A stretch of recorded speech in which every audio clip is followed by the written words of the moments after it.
Hi, my friends. So I did a post the other day on how much I missed community, even though I left the church. There's many things about the community I missed. And a lot of people commented, well, then it wasn't real community. I want to address that because it's problematic. First of all, I know you may not mean it, but it sounds dismissive when somebody says, I really miss the community, even though I left it because I had to, because it was unhealthy for me. I had to leave it. And for you to say, well, it wasn't real community then, if, there was abuse and all this kind of thing. It's dismissive. It's dismissing the person's feelings, saying you have no right to feel that way because it wasn't good for you. It's like telling an abused woman who's left her abusive husband, and she's saying, I miss him, but, I had to leave. I loved him, but I had to leave because it was very abusive. Well, then he wasn't a real husband. He wasn't really a real husband. Or, somebody saying, that friend, they can no longer be friends with a certain person because they betrayed them and said, well, then they weren't a real friend. They weren't a true friend. It's kind of dismissive. The reason we miss community, the reason a wife misses her husband, the reason we miss church, the reason we miss is because there was something about it that we enjoyed, that gave us meaning, fulfillment, happiness even. So to dismiss it and say, well, they weren't a true friend, you're basically saying you have no right to feel betrayed because a true friend wouldn't betray you. True friends do betray. So that leads me to my second point, is we can't live under the illusion that there's a perfect anything or a true anything. Like there's no such thing as a perfect marriage. There's no such thing as a perfect church, a perfect community.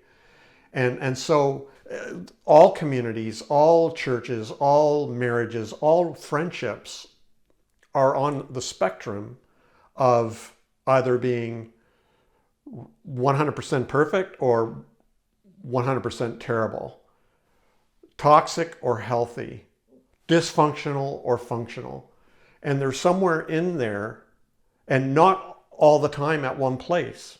They could be perfect one day and horrible the next day. Lisa and I have been married, we're going on 43 years marriage. We have a great marriage. But man, we have been through shit. We have had struggles. It takes a lot of work for a relationship like ours to work. There have been many betrayals, there have been hurts, there's been harm, there's been abuse, there's been disappointments, So some days I might be the perfect husband. I might go as a perfect husband for days or weeks maybe, but then I can really hurt her one day, right? So if she one day decides to leave me because I'm not good for her or whatever, you can't say to her, well, then he wasn't really a good husband. He wasn't a husband. Why are you upset? Why are you sad to leave something that wasn't good for you and that you decided to leave? Well, it's okay to miss things that weren't necessarily 100% good for us, because there were some things about it that were good for us. And it makes me think about some of the documentaries I've seen or books I've read on people who leave cults. I've talked about this before, where, to a T, almost all of them are in tears, missing the intensity of intimacy they experienced in the cult, the fellowship, the intensity of the fellowship. And it reminded me of many churches I've been in, and even many churches I've pastored, where the intensity of the intimacy and the fellowship was amazing. And, that's something we miss, but we don't miss the abuse that came with it, right? A child removed from an abusive home might miss the fact that there were parents, that there was oversight, that there was some kind of protection, that there was food on the table, that there was a bed to sleep in. It doesn't mean the whole thing was bad, and that we shouldn't say to the child, why are you sad? We took you out of an abusive home. The child misses some things about the home, even though it wasn't 100% good for the child. And so when I say, even though I had to leave the church because it wasn't good for me anymore, I still missed the community. I lost community. And, I experienced betrayal. And for somebody to say, well, they weren't real friends then, or it wasn't true community, is basically telling me you're an idiot for feeling sad or missing something that wasn't good for you. Again, it's because all the friendships I've had, all the communities I've been in, all the churches I've pastored, they are on the spectrum between totally rotten and totally perfect, somewhere in there. And it changes all the time. So that even though it wasn't good for me, there were sometimes some things that were enjoyable and I liked and I miss. So let's be careful, let's not say, they weren't a real friend. They were a real friend. That's why it hurts. That's why betrayal hurts. That's why missing a community hurts, is because there was something that was fulfilling for us and satisfying for us and joyful for us, right? I mean, let's look at one of the greatest betrayals in history, Judas and Jesus. I mean, it was a betrayal because he was a disciple. He was closer to Jesus than anybody. He took care of the money. He was the treasurer. That's why it's a betrayal. If Judas was rotten to the core and he was a horrible human being and he was constantly an enemy to Jesus and he betrayed, it wouldn't have been a surprise. It wouldn't have been betrayal. But because he was a trusted disciple and friend, even Jesus says, I no longer call you servants, but friends. That's why it was a betrayal. And so that's why, I don't want to dismiss you when you say, that church was horrible. I had to get out of there, but there's things I miss about it. I totally get it.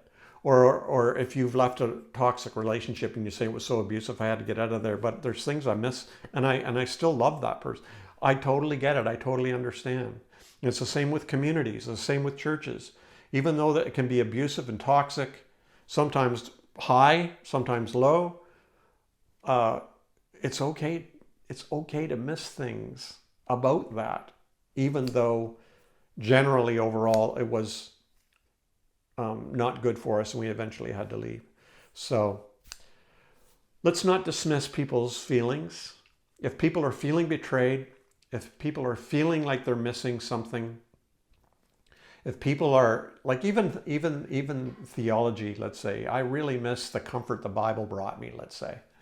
And if you come in and say, well, the Bible's totally made up, why would you miss that? It's totally dismissing that person's feelings. They might know it's not 100% historical and accurate and made up, but they still miss something about that, right? Somebody as an adult, I know some people who are obsessed with Christmas, let's say. They might say, I miss the Santa Claus of my childhood. And you're like, Santa Claus? It's totally a fairy tale. Why would you miss something that doesn't even exist? It's dismissing that person's feelings, right? It's the same way with community, same way with loving relationship, romantic relationships, same with church, same with theology, same with Jesus, same with all that stuff. I totally validate your feelings. I hear you. I hear your feelings. And I totally understand because I've totally been there. And I want you to know I support you in your journey towards wholeness, towards health, and towards a totally non-toxic life full of non-toxic relationships and communities. Much love, my friends.